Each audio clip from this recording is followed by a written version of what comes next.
حدیث مبارک د پیغمبر علیه الصلاۃ والسلام کې راځي چې د سوره فاتحه مثال په یو کتاب کې نشته. د سوره فاتحه په شان سورت نه په قرآن کې بل نازل شوی دی او نه په نورو کتابونو کې نازل شوی دی. په دې کې شفا ده. سورة فاتحه کې الله پاک شفا یې ده.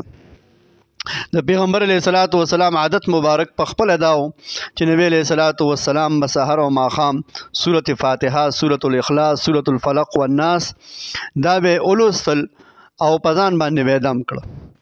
سیدنا حسین رضی الله تعالی عنہ یو ځل بیمار شو، هر قسم دوايانې ولا وکړې نه ښه کېده. نبی علیه الصلاۃ والسلام ته جبرئیل امین فرمای سورة فاتحه په سلویخ پیرې ووایه او په اوبو باندې دم کې او په غوبو باندې اولامبوي، الله پاک بوله صحت ورکی. الله پاک خک سورة فاتحه ته سورة رقیه هم وي چې دا سورة فاتحه د دم والا سورت دی. ځان په دموا الله پاک بدل چې کوم دی شفا درکړي. دغه رنګ اعظم السوره ورته وي، د ټول لغټ سورت او عظیم الشان سورت. سورة الشفا ورته وي، سورة الحمد ورته وي. په دې کې د الله حمد او تعریف چې کوم دی دا شوی دی. سبع مسانی ورته وي، اساس القرآن ورته وي، د قرآن بنیاد دی. سورة فاتحه ام القرآن ورته ویل کیږي، سورة المناجات ورته ویل کیږي، ام الکتاب ورته ویل کیږي.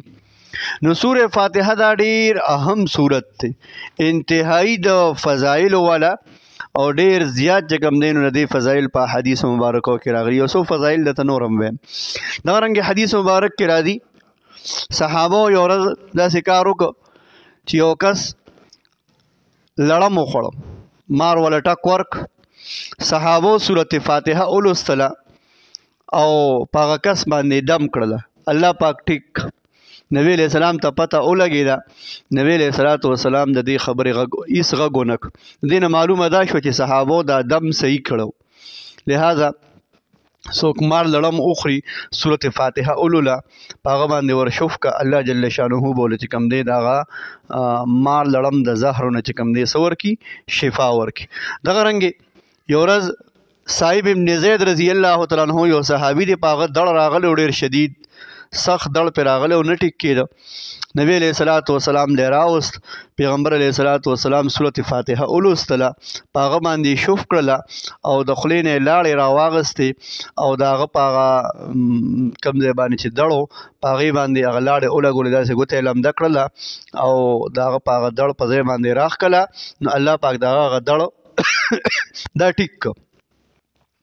دغه رنګې حدیث مبارک کې راځي چې څوک د اوده کېدو په وخت کې سورة فاتحه او سورة اخلاص ووایي، الله جل شانه به د مرګ نه علاوه د هر مصیبت نه چې کوم دی څه کوي حفاظت کوي. دغه رنګ حدیث مبارک کې راځي چې څوک یو پیره سورة فاتحه ووایي داسې شو چې د قرآن درېیمه حصه ووایي، یعنې لس سپارو عمره ثواب شو. دغه رنګ یو بل حدیث مبارک د پیغمبر علیه الصلاۃ والسلام کې راځي چې د عرش لاندې څلور خزانې دي، قیمتي خزانې د الله د عرش د لاندې څلور قیمتي خزانې دي. د هغې خزانو نه ځان له راواخلئ. هغه څه دي؟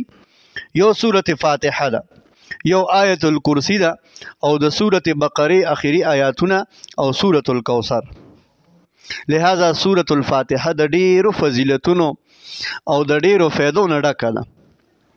شیطان ابلیس دیوی څلور پیرې ډیر ذلیله شوی دی، په ځان باندې خورې اړولې دي، جړاګانې یې کړي، ځان یې ټکولی دی.